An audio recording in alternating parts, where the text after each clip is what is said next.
Hey, how's it going, everybody? So, we're going to read some more Lenin today. This is from 1905, during the First Russian Revolution, the uprising that led to a lot of the Tsar to make a lot of compromises, allowing freedom to assemble and freedom to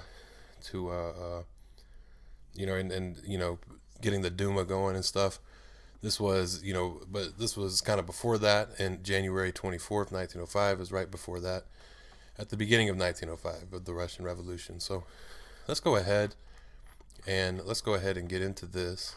Yeah, this is this is Working Class and Bourgeois Democracy is what it's called, by V.I. Lenin. Let's go ahead and get into it. The question of the attitude of the Social Democrats, or working class Democrats, to the bourgeois Democrats is an old and yet new question. It is old because it has been an issue ever since the inception of social democracy. Its theoretical principles were elucidated in the earliest Marxist literature, in the Communist Manifesto, and in Capital.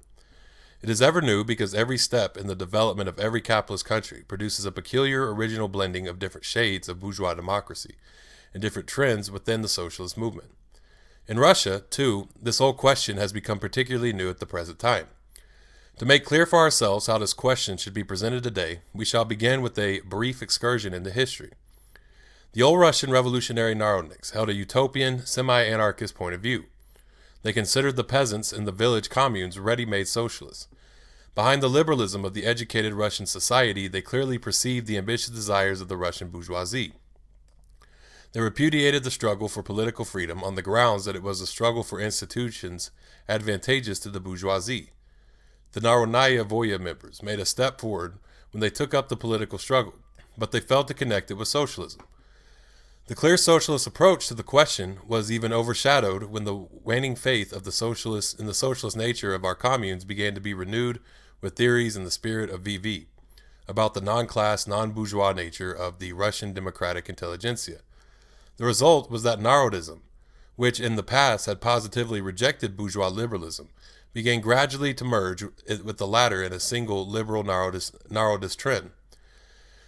The bourgeois democratic nature of the movement among the Russian intellectuals, beginning with the most moderate, the uplift movement, and ending with the most extreme, the revolutionary terrorist movement, became more and more obvious with the rise and development of a proletarian ideology, social democracy, and a mass working class movement. But the growth of the latter was attended by a split among the Social Democrats. A revolutionary and an opportunist wing of social democracy became clearly defined, the former representing the proletarian tendencies in our movement, the latter the tendencies of the intelligentsia. Legal Marxism soon proved in fact to be, quote, the reflection of Marxism in bourgeois literature, end quote, and via Bernsteinian opportunism ended up in liberalism. On the one hand, the economists in the social democratic movement were carried away by the semi-anarchist conception of a labor movement pure and simple.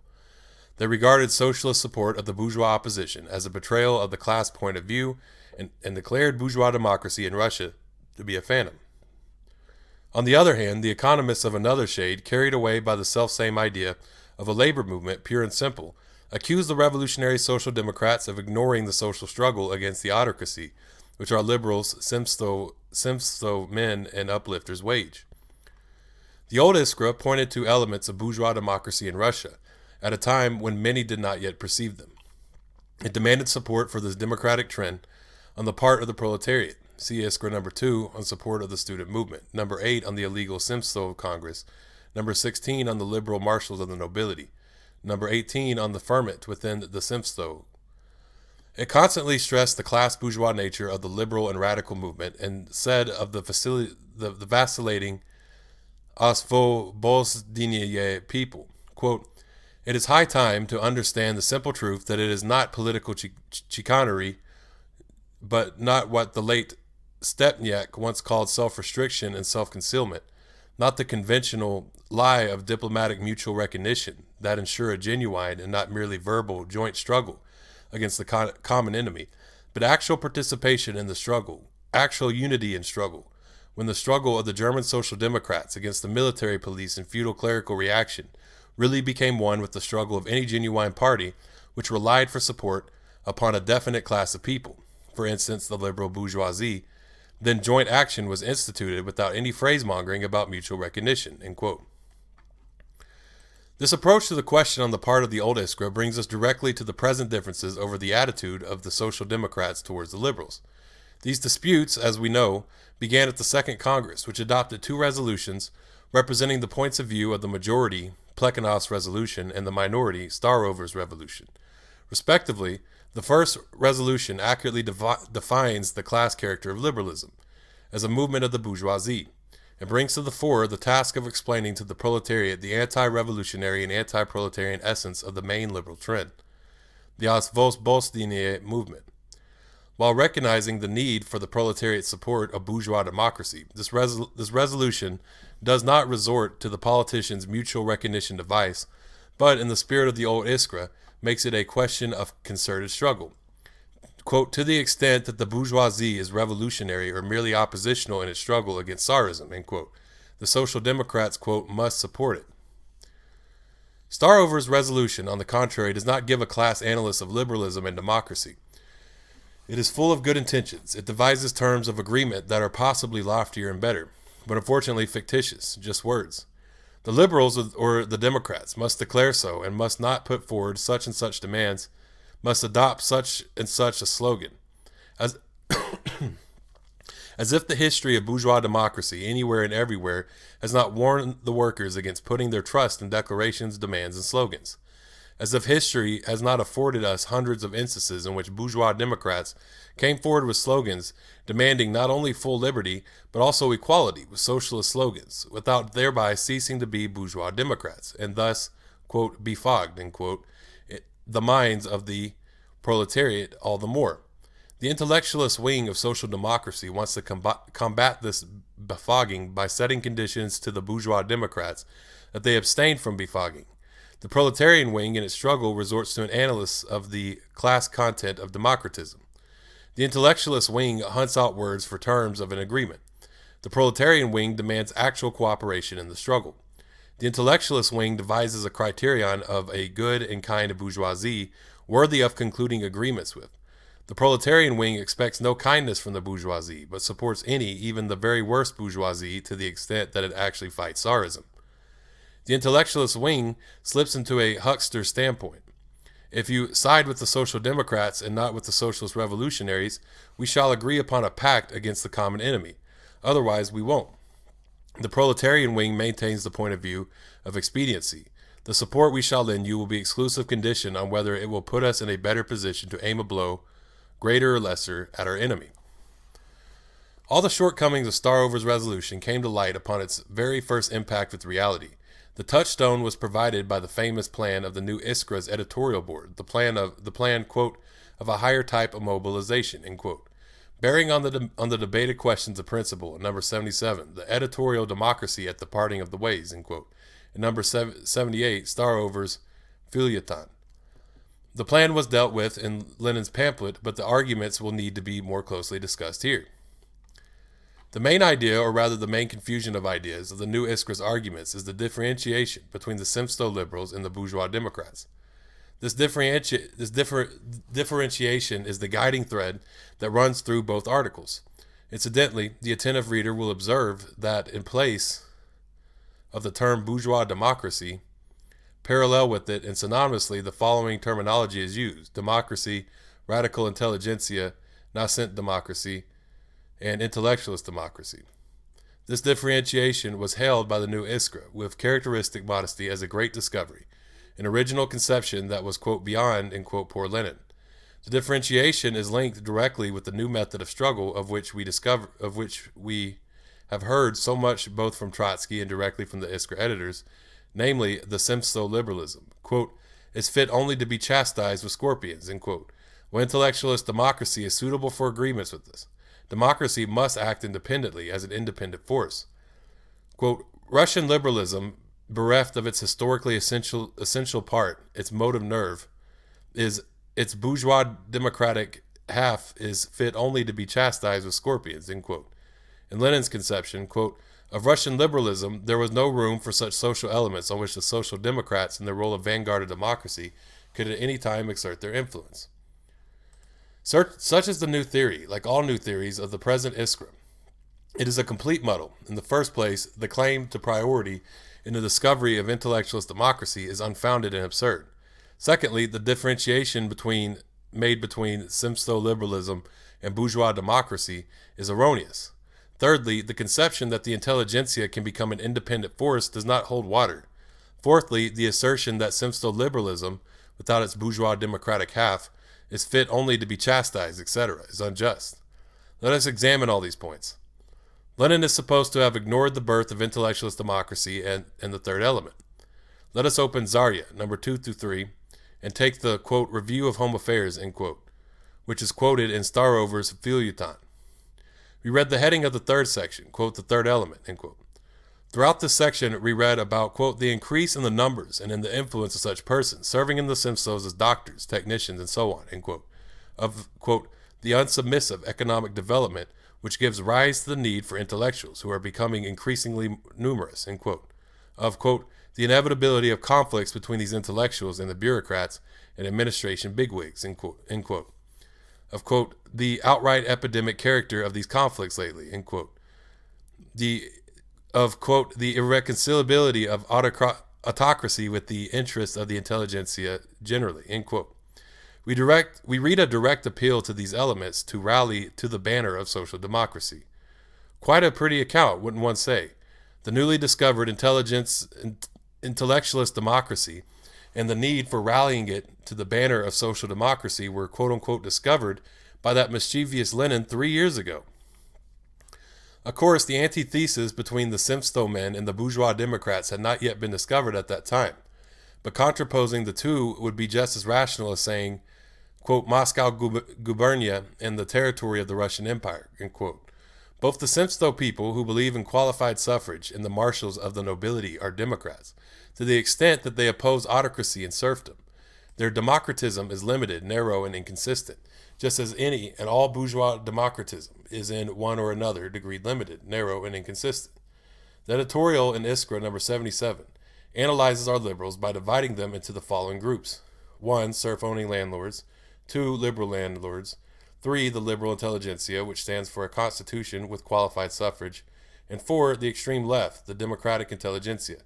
This analysis is incomplete and muddled, since the division of the intelligentsia is confounded with those of various classes and groups whose interests are expressed by the intelligentsia. Besides the interest of a broad section of the landlords, Russian bourgeois democratism reflects the interests of the mass of tradesmen and manufacturers, chiefly medium and small, as well as, and this is particularly important, those of the mass of proprietors and petty proprietors among the peasantry. The first flaw in Iskra's analysis is its ignoring of the broadest section of Russia's bourgeois democratic sphere. The second flaw is its failure to see that the Russian democratic intelligentsia breaks up necessarily not by accident into three main trends corresponding to their political stand: the Osvobozhenie, the socialist revolutionary, and the social democratic. All these trends have a long history, and each expresses, as definitely as is possible in the autocratic state, the point of view of the moderate and the revolutionary ideologists of the bourgeois democrats and the point of view of the proletariat.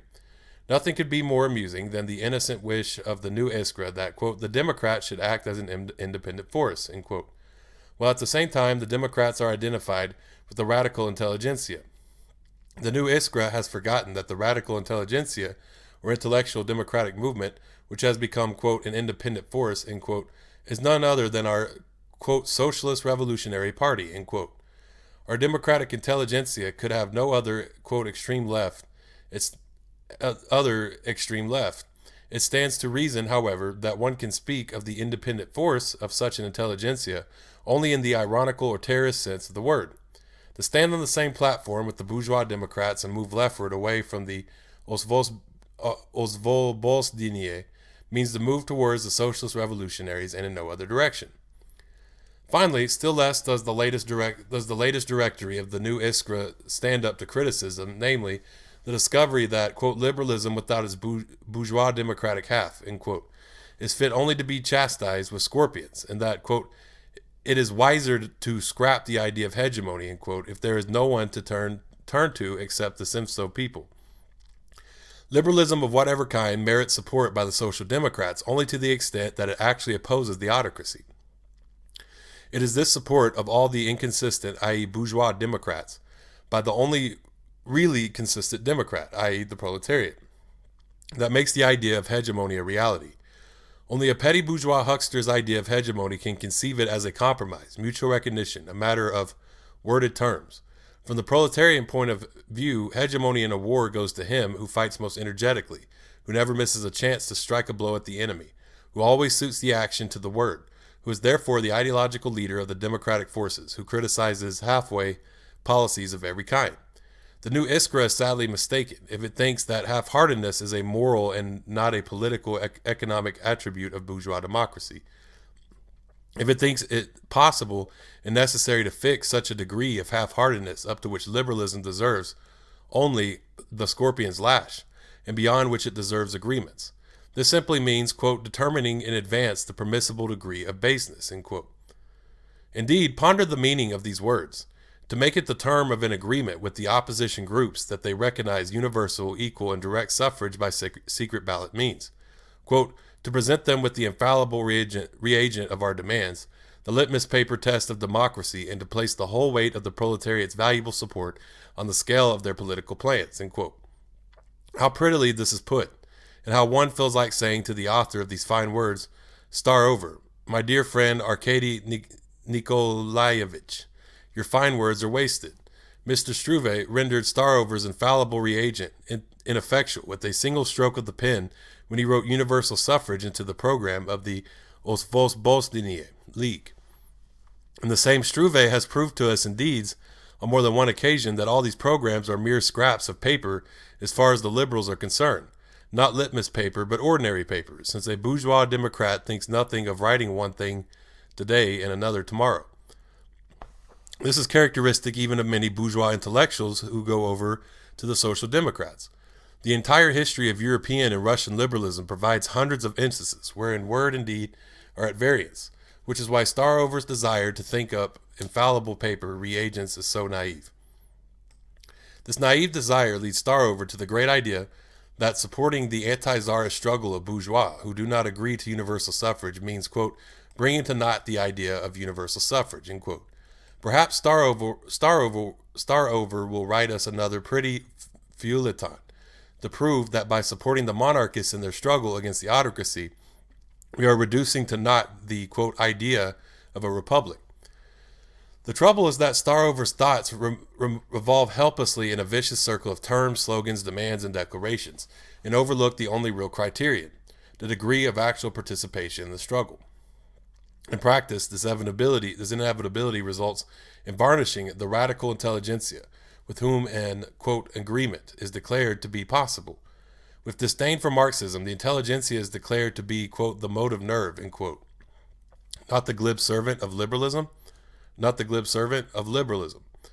French and Italian radicals are honored with the designation of people, to whom anti-democratic or anti-proletarian demands are alien. Although every one knows these radicals have betrayed their platforms and misled the proletariat times out of number. Although on the very next page of the same issue of Iskra, you may read that the monarchists and the republicans in Italy were, quote, at one in the fight against socialism, end quote. The resolution of the Saratov intellectuals, the Sanitary Service Society, pressing for participation of representatives of all the people in legislative activities, is declared to be, quote, the real voice of democracy, end quote. The practical plan for proletarian participation in the Sinsto campaign is accompanied by the advice, quote, to enter into some agreement with the representatives of the left wing of the oppositional bourgeoisie, end quote. The famous agreement not to create panic fear. In answer to Lenin's question what had happened to Starover's notorious terms of agreement, the editorial board of the New Iskra wrote, quote, these terms should always be present in the minds of party members, and the latter knowing on what conditions the party consents to enter into formal political agreements with a democratic party are morally bound, even in the case of local agreements referred to in the letter, to differentiate strictly between the reliable representatives of the bourgeois opposition, the real Democrats, and the liberal milk skimmers, end quote. Step leads to step. In addition to party agreements, the only permissible ones according to Starover's resolution, local agreements have appeared in various cities, side by side with formal agreements. Moral ones have appeared. It now seems that verbal recognition of quote unquote terms and their quote unquote moral binding force carries it with the title of a reliable and real Democrat. Although every child understands that hundreds of Simstow windbags can make any verbal statements, and even give the word of honor of a radical that they are socialists. Anything to keep the social democrats quiet. No, the proletariat will not be drawn into this game of slogans, declarations, and agreements. The proletariat will never forget that bourgeois Democrats never make reliable Democrats. The proletariat will support the bourgeois Democrats not on the basis of deals to abstain from creating panic fear, not on the basis of belief in their reliability, but when and to the extent that they actually struggle against the autocracy. Such support is necessary in the interest of achieving the independent social revolutionary aims of the proletariat. Okay, yeah, so that was Lenin spoke in third person there, so he might have wrote this in a I mean, he might have been doing that ironically, or he might have wrote this as a different alias. It says V.I. Lenin as the author. So, but yeah, that was Working Class and Bourgeois Democracy. See, it was published in Verpiad, January 24th, 1905. So yeah, well, thank y'all for tuning in. You know, Facebook, Twitter, YouTube, TikTok, Tumblr, Medium, all these are Marxist, so y'all can hit me up there. Y'all have a great day, and the Data Goy.